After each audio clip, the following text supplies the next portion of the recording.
लोकसभा निवडणुकीच्या निकालाची प्रतीक्षा आता जवळपास संपली आहे। मंगळवारी 4 जून रोजी कळमना मार्केटमध्ये मतमोजणी होणार आहे।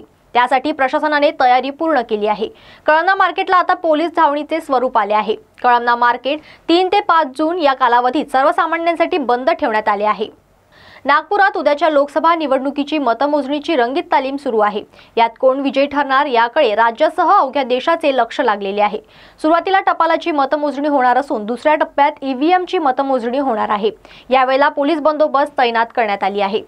माननीय जिल्हाधिकारी तथा जिल्हा निवडणूक अधिकारी डॉक्टर विपिन ईटनकर हे नागपूर आणि रामटेक लोकसभा सार्वत्रिक निवडणूक मतमोजणी प्रक्रिया, सुरक्षा व्यवस्था, जिल्हा प्रशासनाची मतमोजणीची तयारी या सर्व विषयांची माहिती जिल्हाधिकारी डॉक्टर विपिन ईटनकर यांनी आयोजित पत्रपरिषदेत दिली आहे। उद्या 4 तारखेला सकाळी 8 वाजतापासून मतमोजणीला सुरुवात होईल। सर्वप्रथम आपण पोस्टल बॅलेटची मतमोजणी करणार आहे। त्याच्यानंतर आपण ईव्हीएम कंट्रोल युनिट्स यांची आपण मतमोजणी करणार आहे। जवळपास जर आपण LAC न्याय बघितलं तर काही LACमध्ये 17 राऊंड होईल, कुठे 20 राऊंड होईल, कुठे 23 राऊंड होईल, परंतु सगळे राऊंड्स आम्हाला 4 वाजतापर्यंत संपवायचा आमचा प्रयत्न आहे।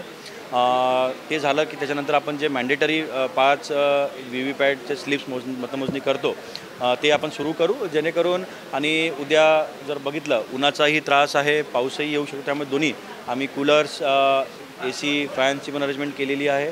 उपरोक्त प्रमाणामध्ये पाण्याची उपलब्धता तिथे राहणार आहे आणि त्याचबरोबर पाऊस जर आला तरी वॉटरप्रूफिंग आपण सगळं करून ठेवलेली आहे। त्यामुळे कोणत्याही परिस्थितीमध्ये काउंटिंग सुरळीत पार पाडण्याचा प्रशासनाचा प्रयत्न आहे।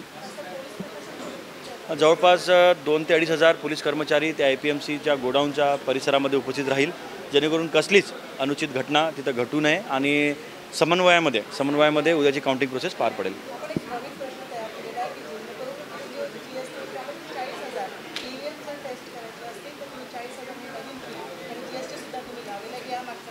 नाही, त्याच्यामध्ये मॅडम सुप्रीम कोर्टाच्या गाईडलाईन्सनुसार ECIने एक ऑर्डर काढलेला आहे, परिपत्रक काढलेलं आहे। त्याच्यामध्ये जर 2 नंबर आणि 3 नंबरच्या कॅन्डिडेटला जर वाटलं की आम्हाला VVPAT, BU आणि CU तपासणी करायची आहे, त्यांनी प्रिस्क्राईब फी भरून ते विदिन 7 डेजमध्ये ॲप्लिकेशन केलं तर त्यांना ECI त्याची परवानगी देणार आहे आणि त्यानेकरून ते कॅन्डिडेट त्या इंजिनियरच्या प्रेझेन्समध्ये आणि जिल्हा प्रशासन आणि इलेक्शन मशिनरीच्या प्रेझेन्समध्ये ते तपासून घेऊ शकतो।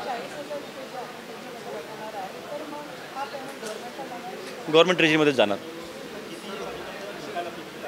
संध्याकाळपर्यंत आम्ही प्रयत्न करू। एक वेळा EVM मोजणी झाली की ट्रेंड आपल्याला कळेल, पण एक्झॅक्ट त्याच्यानंतर आम्हाला टॅब्युलेशन करायला, कारण स्टॅट्युटरी प्रोसेस असल्यामुळे बरोबर ॲक्युरेटली बघावं लागते, त्यामुळे संध्याकाळात निकाल लागायला तरी होईलच।